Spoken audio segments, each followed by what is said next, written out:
Ouais. Yo toi! Si tu regardes cette vidéo, c'est que tu as probablement envie de savoir ce qu'il y a de bizarre dans la cuisine algérienne. Alors, avant qu'on me saute à la gorge, pour pas qu'il y ait de malentendu, je vous dis direct qu'en Algérie, il y a des choses absolument délicieuses. Moi, personnellement, je serais prêt à mettre un croche-pied à ma grand-mère pour une bonne assiette de charchoura. Et je serais capable de manger de la psissa jusqu'à ce que diabète s'en suive.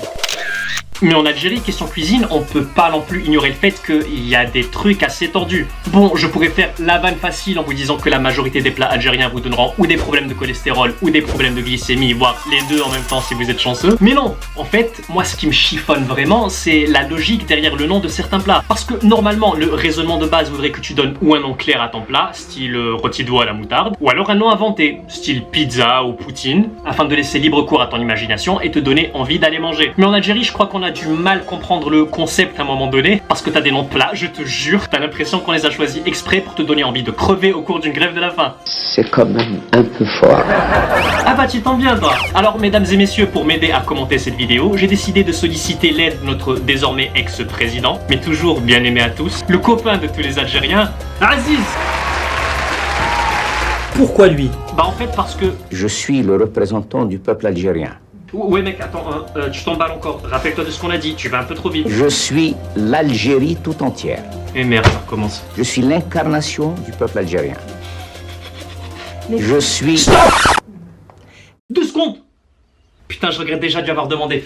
Bon, c'est pas grave, faites pas attention, on commence la vidéo. Allez, c'est parti. Alors, on va commencer par un classique de la gastronomie algérienne, le bouzlouf. Alors, bouzlouf, traduit en français, ça veut dire grosso modo celui qui a une grosse tête, ce qui est déjà assez tordu comme nom. Mais selon la légende, ce mot aurait une autre origine. En effet, le mot bouzlouf viendrait du nom de Abdelkader Benzelouf, qui en 1843 aurait été le premier Algérien à s'être fait découper la tête à la guillotine.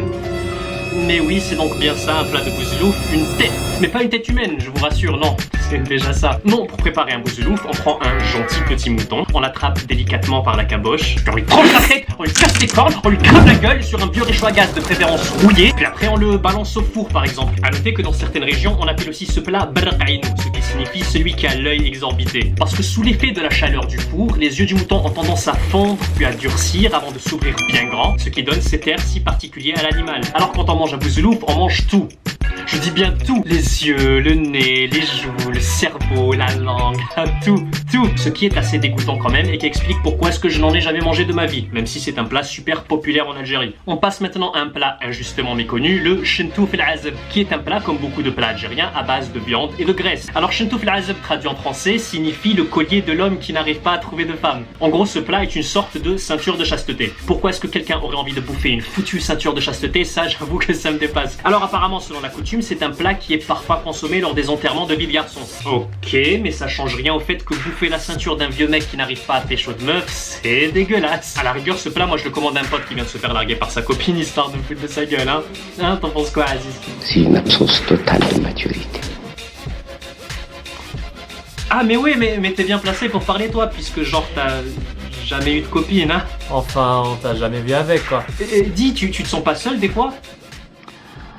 Ah, mon cher ami. Enfin, attends, ne perdons pas le fil. Dis, tu peux m'expliquer pourquoi est-ce que quelqu'un aurait envie de manger ton petit chentouf? Genre, ça te fait pas peur des fois? Aucune institution de la République, fût-elle l'armée nationale populaire, ne peut faire une bouchée de moi. T'as l'air bien sûr de toi, mais moi je sais qu'en Algérie, il y a des gens qui bouffent du chentouf. Et qui aiment bien ça en plus. Alors, dites aux généraux de me bouffer s'ils peuvent le faire. Ok. Yo les généraux, vous avez entendu ce qu'il a dit? Ah, moi quelqu'un m'aurait dit ça. Je l'aurais bouffé. Plus tôt nous discuterons, mieux cela vaudra. Le prochain machin sur la liste est un gâteau, principalement constitué de sucre et de graisse, et qui s'appelle boussou latmsou. Boussou latmsou. Alors boussou latmsou, en français, ça veut dire embrasse-le, mais ne le touche pas. Alors je sais pas si c'est moi qui ai l'esprit mal tourné ou quoi, mais... embrasse-le, mais ne le touche pas. Embrasse-le, mais ne le touche pas. Fais-lui un bisou, mais ne le manipule pas. Colle-y tes lèvres, mais n'y mets pas les doigts. Mets-le dans ta bouche. Avale! Ah non! Stop! Non, sérieux, stop! On passe à autre chose. Le plat qu'on va voir maintenant s'appelle dar ammi, ce qui en français donne la maison de mon oncle. Alors, contrairement à ce que l'on pourrait penser, la maison de mon oncle est un plat constitué principalement de viande et de graisse, et non pas de briques, de ciment et de plâtre. Merci, j'ai trouvé tout seul. Alors le mec lui a donné ce nom, il en avait clairement rien à foutre. Il devait être chez son oncle en train de manger, il a kiffé le plat, il a appelé ça la maison de mon oncle. Tu veux faire un commentaire là-dessus, Aziz? Je crois être dans la maison de quelqu'un. C'est qui ce quelqu'un? Ton oncle? T'as envie d'en parler ou pas trop? T'as qu'à dire si je suis indiscret. Ça nous rappelle quelques souvenirs un peu douloureux. Ah ok, comme tu veux mon pote. Je sais que ça peut être dur parfois, tu en parleras quand tu seras prêt. Je te forcerai pas.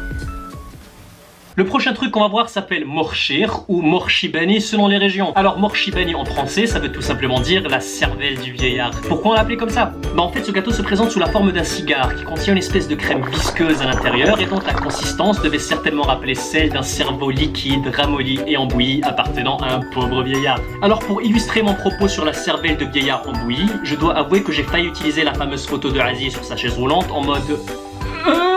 Mais même s'il était censé avoir toutes ses facultés mentales au moment où la photo a été prise, selon ses proches en tout cas, et puis il était quand même encore à la tête du pays à l'époque, bah j'arrive pas à être à ce point méchant avec lui. Ah, les joies du syndrome de Stockholm. Alors le plat qu'on va voir tout de suite est personnellement mon préféré. Bon, ça reste classique question ingrédients puisque c'est toujours une préparation à base de viande et de graisse, mais le nom du plat est plutôt funky. Alors ça s'appelle Sekeren Tayah Fedrouj, ce qui donne littéralement en français l'ivrogne pété dans les escaliers. Pourquoi ça porte ce nom? Je n'en ai pas la moindre foutue idée. Sérieusement, comment est-on passé de ça à ça? Non mais comment a-t-on pu penser une seule seconde que ce serait une bonne idée d'associer un plat que les gens vont avoir envie de manger à l'image d'un ivrogne pété dans des marches d'escalier? Je veux dire, il y a un truc que j'ai pas pigé dans la logique algérienne ou... Ce qui est absolument certain, c'est que la politique algérienne est une politique extrêmement claire. Bah non, justement, je trouve pas. D'ailleurs, je suis sûr que t'as même pas d'explication en vrai parce que sinon, vas-y, explique-moi. Explique-moi. Vous posez votre question exactement comme si j'avais une plainte. Quoi? Mais n'importe quoi! Oh mon Dieu, comme t'es susceptible! Mais qu'est-ce qui te prend, Ro? Je ne suis pas un chercheur de pouvoir, pas plus que quelqu'un qui est atteint de messianisme politique. Yo mec, mais de quoi tu parles? Qu'est-ce que t'es en train de raconter? Si je n'ai pas un soutien franc et massif du peuple algérien, je considère qu'il doit être heureux dans sa médiocrité, et après tout, je ne suis pas chargé de faire son bonheur bien malgré lui. Mec, sérieux, c'est quoi ton problème? On n'est pas en train de parler politique là, on est en train de parler de cuisine. Alors, c'est pas mon problème. Bon, passons à autre chose parce que je sens qu'on va pas aller le voir là. Parlons maintenant d'un autre classique bien de chez nous, la douara. Alors le mot douara en français peut se traduire par tournante. C'est quoi une tournante? Une tournante?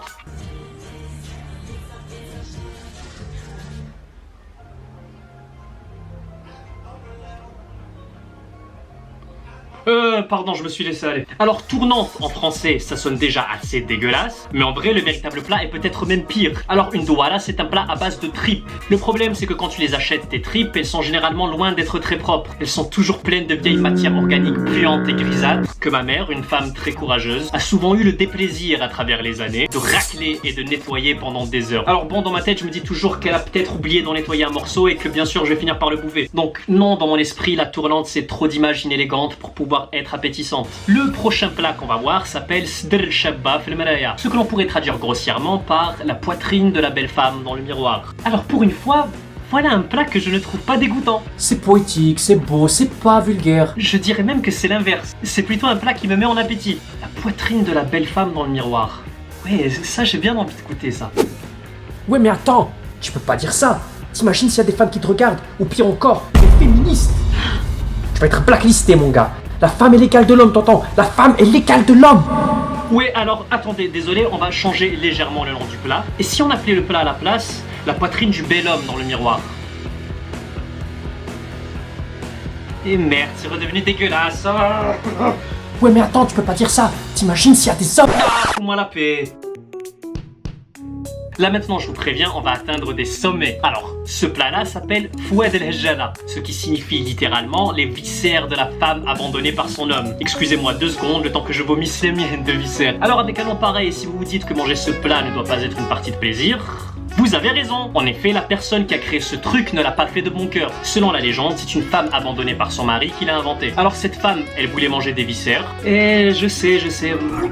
Passons s'il vous plaît. Mais comme elle était trop pauvre pour en acheter, parce que son sugar daddy l'a laissé tomber et qu'elle était visiblement trop fainéante pour aller travailler, elle est partie cueillir des feuilles dans un arbre. Des feuilles qu'elle a fourrées avec des plantes et des légumes, ce qui est bizarrement plutôt healthy jusque-là pour une recette algérienne. Sauf qu'elle a tout fait cuire dans de la graisse. Elle a mangé. Pas par choix, mais parce qu'elle allait crever de faim. Ce qui est selon moi la seule excuse à peu près acceptable au moment de manger des viscères de femme abandonnées par son homme. Toi bonhomme, tu mangerais ça?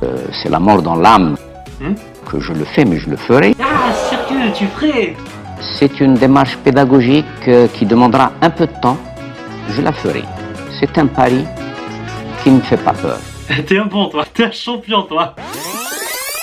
Alors en France, il y a un débat qui fait rage depuis un bon moment sur internet. Il y a des gens qui appellent ce truc-là un pain au chocolat, tandis que d'autres appellent ça une chocolatine. Entre parenthèses, nous en Algérie, on a réglé le débat. Il serait souhaitable que la France, son peuple, ses dirigeants, puissent enfin comprendre que Ça s'appelle un petit pain, mais question non différent selon les régions. On a aussi chez nous un truc que personnellement je trouve bien chelou. Ça, c'est des œufs.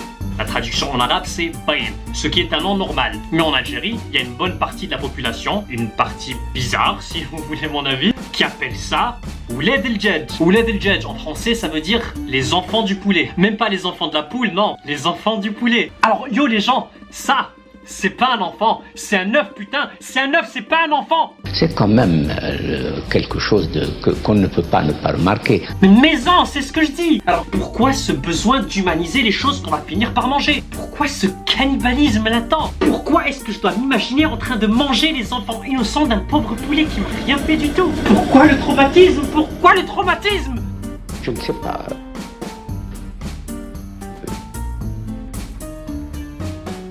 Quelle intervention pleine de sens. Merci. Enfin, le dernier plat qu'on va voir porte encore une fois un nom franchement glauque. Au programme, encore de la viande et du gras, bien sûr. Alors, ce machin-là s'appelle le mkeffen fi hijal yemma. Traduit en français, ça donne le mort enveloppé dans un linceul sur les genoux de sa maman. No comment. J'ai toujours cru que, fondamentalement, manger était censé être un moment agréable. Un acte censé éveiller des sentiments positifs et des idées douces à l'esprit. Mais le mort enveloppé dans un linceul sur les genoux de sa mère, honnêtement, je sais pas quoi dire. Il faut être vraiment algérien pour oser des choses comme cela. Oui, c'est exactement ça. Tu viens de résumer la vidéo en une phrase. Il faut vraiment être algérien pour oser faire des choses comme ça. Alors au point où on en est, célébrons notre algérianité.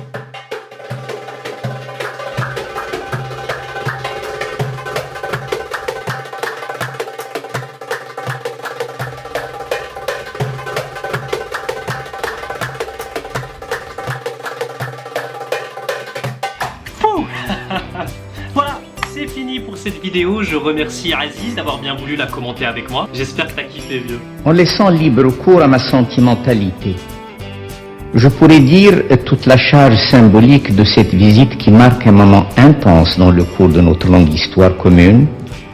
Notre longue histoire commune. Putain, je crois que ce qui nous lie est beaucoup plus important que ce qui peut nous séparer. Ah putain, j'ai la larme à l'œil maintenant. Oh putain. Oh, pardon. Alors, voilà les gens, si vous avez kiffé, foutez-moi un like, ça vous coûte que dalle. Et si vous n'avez pas kiffé, Je ne suis ni content ni agacé. allez, ciao.